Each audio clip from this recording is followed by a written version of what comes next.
일반적으로 마블 시네마틱 유니버스에 등장하는 떡밥들 중 사소한 것부터 중간 정도의 중요도 같은 경우 짧게 몇 달에서 길게는 1, 2년 만에 그 떡밥의 정체가 공개되는 경우도 있긴 하지만 중요도가 상급으로 넘어갈수록 그 떡밥에 떡밥을 더해가며 뿌릴 뿐 그 떡밥의 정체가 완전히 공개되기까지 점점 더 많은 시간을 필요로 한다는 건 이젠 거의 공식과도 같은 것이죠.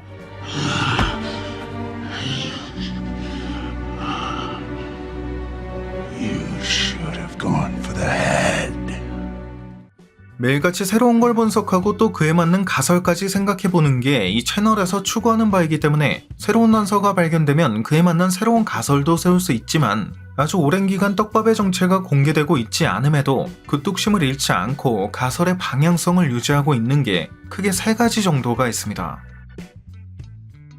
이미 아시는 분들은 아시겠지만 이 세 가지는 우리가 보고 있는 여러 작품들, 가령 슈얼크 같은 다양한 작품이 이미 멀티버스였을 것이라는 점과 마블 시네마틱 유니버스의 과학과 마법이 모두 코스믹 에너지의 근간을 두고 있을 것이며 이는 양자 영역, 웜홀 등을 통해 멀티버스 간 이동에 핵심적인 역을 맡게 될 것으로 보인다는 점. 마지막 세 번째가 또피스토라고 조롱을 받고 나는 메피스토 합류설에 대한 것이죠.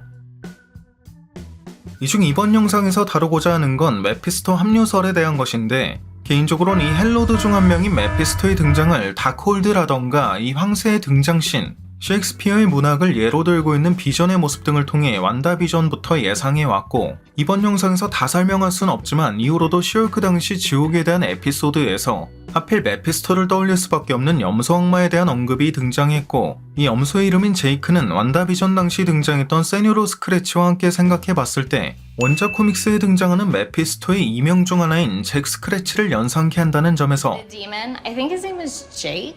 I know Jake. You do? Yeah. Opened a portal that dropped me off at Wonger's house, and that's how we became besties. 또 여기서도 셰익스피어의 문학이 언급되었다는 점에서 A rose by any other name would smell as sweet.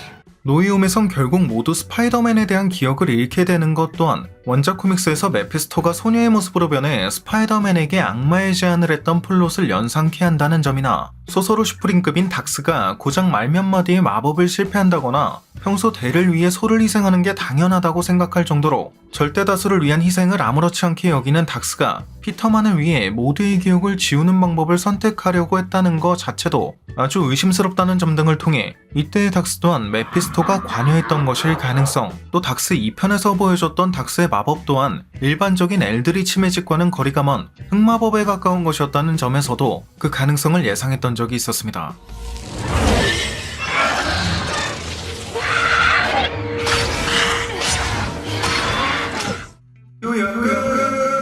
그런데 최근 모두 에거스 아지시아의 팀의 인터뷰를 통해 이러한 메피스토의 등장이 드디어 거의 확정적으로 컨펌되었습니다. 해당 영상은 약 24분으로 꽤 긴 영상이지만 이 중 약 16분 무렵에만 딱 집중해보면 에피소드 3화에 모두의 호기심을 자극했던 이름이 등장한다며 완다비전 당시부터 이 이름에 대한 추측이 있어왔다고 하는 걸 볼 수 있어 완다비전이 끝날 때까지 밝혀지지 않았던 에거사의 뒤에 존재하는 찐 흑막 메피스토에 대한 언급이 등장하게 될 것임을 예고하고 있는 걸 알 수 있죠. 물론 메피스토가 직접 그 모습을 보이게 될 작품은 빌런 후드에게 그 힘을 부여할 예정인 아이언하트가 될 것으로 보이긴 하지만 모두 에거스 아지시아 에피소드 3화에서 이러한 메피스토의 이름이 진짜로 언급되기만 한다면 그 자체만으로도 이 오랜 기다림에 대한 충분한 보상이 되지 않을까 싶네요. 게다가 이러한 인터뷰 중에는 닥스 2편이 모두 에거스 아지시아의 프롤로그 같은 역할이 될 수도 있다고 했는데 물론 이는 닥스 2편에서 완다가 죽은 것처럼 묘사됐기 때문에 이로 인해 완다가 에거스에게 걸었던 마법이 풀리는 계기가 되었다는 의미일 수도 있긴 하겠지만 앞서 언급했듯 개인적으로는 닥스 2편 당시 메피스토의 영향이 있었을 가능성도 예상하고 있는 만큼 이러한 프롤로그 개념이 메피스토와도 연관이 있을 수도 있을 것 같고요.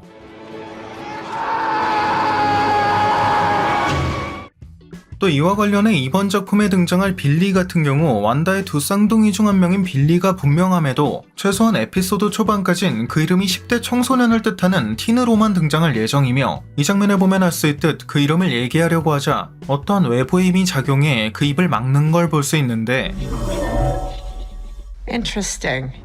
평소 만화나 애니메이션 같은 걸 보시는 분들이라면 공감하시겠지만 이는 이 공간을 지배하고 있는 상위의 존재에 의한 금제 같은 거라고 볼 수 있겠죠. The dampeners that prevent people from using magic at the TVA.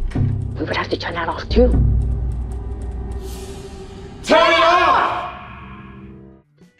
그런데 여기서 또 재밌는 건 원작 코믹스에 등장하는 두 쌍둥이가 탄생할 수 있었던 게 완다가 본의 아니게 메피스토의 영혼 조각을 사용하게 됐기 때문이고, 이후 메피스토가 자신의 영혼 조각을 다시 재흡수하게 되면서 이 쌍둥이가 소멸했던 적이 있다는 건데, 물론 이후 1년의 과정을 거치며 두 쌍둥이가 환생하는 과정도 그려지긴 했지만 개인적으로는 MCU가 늘 원작 코믹스의 설정에 약간의 변화를 주곤 하기 때문에 마블 시네마틱 유니버스에선 두 쌍둥이가 메피스토의 영혼 조각을 베이스로 탄생했다는 걸 어머니인 완다가 아닌 에거사와의 사건을 통해 풀어나가려고 하는 것임을 예상해 볼 수 있을 것. 그런 이유에서 이 금제를 건 게 메피스토의 가능성까지도 예상해 볼 수 있을 것 같네요. 참고로 본작의 프로듀서가 진행한 인터뷰에 따르면 공식으로 공개된 이 타로 카드가 스토리의 전반적인 내용과 큰 연관성을 갖게 될 거라고도 하는데, 일단 카드의 숫자가 총 6개인 걸 보면 카드 하나하나가 에거사가 모집할 마녀 집회의 구성원을 뜻하는 것일 수도 있을 것 같긴 하고요. 아무튼 이게 코로나라던가 작가, 배우 파업 등 여러 변수가 겹쳐 페이지 4 이후의 일정이 여러 번 딜레이된 탓도 있긴 하지만, 아무리 그래도 이게 벌써 메피스토에 대한 떡밥이 처음으로 등장한 완다비전이 21년 1월에 공개됐으니까 지금은 무려 3년하고도 6개월 이상이 지난 시점인 만큼 이젠 좀 정말 이 떡밥에 대한 정체가 슬슬 공개될 때가 되지 않았나. 뭐 어쨌든 덕분에 이 모두 에거사지시아에 대한 기대감이 조금이라도 더 커진 것 같긴 하네요. That's why I saved you from the spell you were under. You're the only witch that's ever survived the Witch's Road. 네, 오늘 준비한 영상은 여기까지였습니다. 영상이 재밌고 유익하셨다면 잊지 마시고 꼭 구독과 좋아요 그리고 알림 설정해주시면 감사하겠습니다. 그럼 지금까지 올원이었습니다.